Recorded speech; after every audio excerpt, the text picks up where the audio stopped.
তখন দেখবেন অনেক মাছ কিন্তু এলো, আটার টোপটা দেখলো ঘুরে চলে গেল, এলো দেখলো ঘুরে চলে গেল, কিন্তু কোনো এক মাছ কিন্তু লোভে পড়ে সে টোপটা খায়। तो भगवान बोलते जैसे तुम्हारा लालच में आटा को चुनना और कढ़ाई में बीवी ने गरम तेल में छानना, अगर तुम्हारा लालच नहीं आता तो गरम तेल भी तुमको देखने की जरूरत नहीं। और तो और देखो এই যে সমুদ্রের ঢেউ হচ্ছে আমাদের জীবনের অহংকার।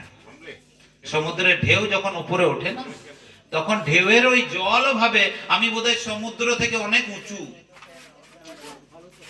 তো আমাদের এই সমাজে যখন আমরা ধন সম্পত্তি মোহ মায়া স্বামীর লাখ লাখ টাকা, হ্যাঁ না, ঘর বাড়ি ধন দৌলতে যখন ডুবে যায়, তখন কিন্তু আমারও মনে হয় যে আমি বোধহয় বহুত বড় কিছু হয়ে গেছি। আমি জানি না যে আমাকেও কিন্তু ওই 3 ঘন্টা চিতার মধ্যেই কিন্তু এই বিশ্ব থেকে চলে যেতে হবে।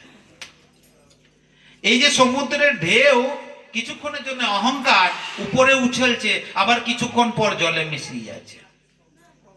মিলতে তোমাকে সে জলেই হবে, তুমি যাই করো।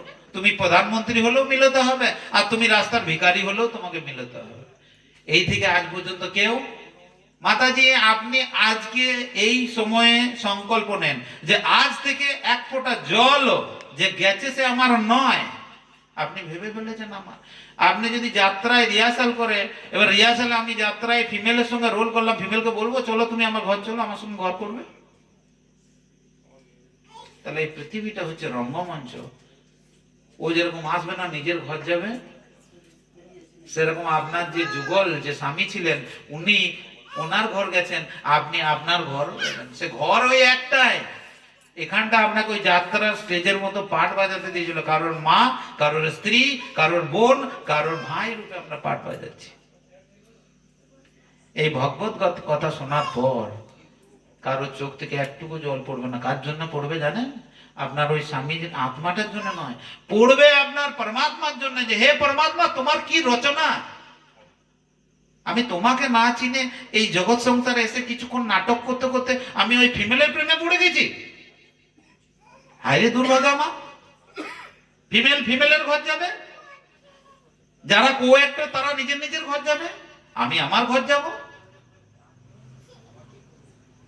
বাকায়দা আমাদের সমস্ত দুঃখের কারণই হচ্ছে আমি নিজেকে চিনি না। নিজেকে আজকে আমি এই যাত্রা করতে করতে রাম আর লক্ষণের রোল করতে করতে রাম ভুলেই গেছে যে আমার ঘরেও একটা বউ আছে। এই সীতাকে যদি বলি আমার সীতা তুমি, তাহলে আমার ঘরের বউটি কোথায় যাবে? তা আমরা এখানে সবাই পাঠ বাজাচ্ছি, কেউ কারোর আমরা নই। আর সমস্ত দুঃখের কারণ আমি নিজেই, কেউ আমাকে দুঃখ দেয়নি। আর আপনি যত কাঁদবেন, এই যে আত্মা এতদিন পাঠ বাজিয়েছে আপনার সাথে 50 বছর 40 বছর যাই হোক, এই যে আপনার খিচাও গর্ব পেতে দেয় না। ওই জন্য 13 দিন কেন বলে জানেন? বলছে 13 দিনটাই কেন রেখেছে শুনুন। 13 দিনটা হচ্ছে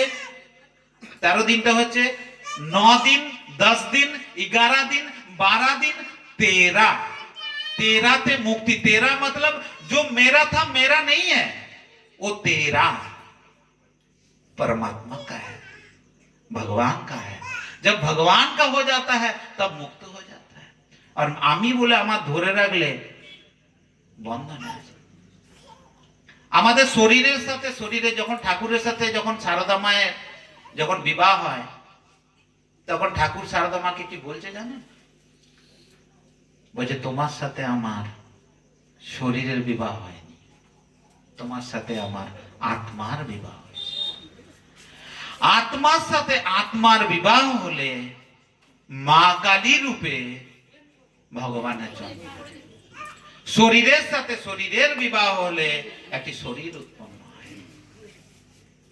আত্মার সাথে আত্মা বিবাহ হলে কোনো বন্ধন থাকে না। শরীরের সাথে শরীরের মিলন হলে বন্ধন থাকে। আত্মার সাথে আত্মার মিলন হলে ঊর্জা আমাদের শক্তি ঊর্ধ্বমুখী হয়। আর শরীরের সাথে শরীরের মিলন হলে ঊর্জা নিম্নমুখী হয়। আত্মার সাথে আত্মার মিলন হলে মার ছেলের সম্বন্ধ হয়। শরীরের সাথে শরীরের মিলন হলে স্বামী স্ত্রীর সম্বন্ধ হয়। ঠাকুর কোনোদিন বলেনি তা সারদা আমার স্ত্রী? কি বলেছে মায়েরা? আমার মা। আমরা বেকায়দা কি, আমরা যে শরীর ভাবার জন্য আমাদের সমস্ত দুঃখের কারণ আমরা নিজেরাই। ভগবান বলছে বলছে একজন ভক্ত বলছে ভগবান কি, গুরুকে জিজ্ঞেস করছে ভগবান কি সব জায়গাতে থাকেন? মানে আমি যখন বাথরুমে স্নান করি তখনও ভগবান থাকেন? বলছি ই মা, কি লজ্জা! ভগবান তাহলে সব দেখে? আমি তো বস্ত্র সব ত্যাগ করে দিই, বাথরুমে ঢুকেছে, চান করছে, তখন ওর মনে পড়ে গেছে এই ভগবান তো দেখছে, আমি তো বস্ত্র নেই, আমি তো নগ্ন। তখন ভগবান হাসতে হাসতে বলছে, बच्चे तुम अभी तक ठीक से नग्न हुए नहीं है। ভগবান বলছে তুমি এখনো ঠিক মতো নগ্ন হওনি।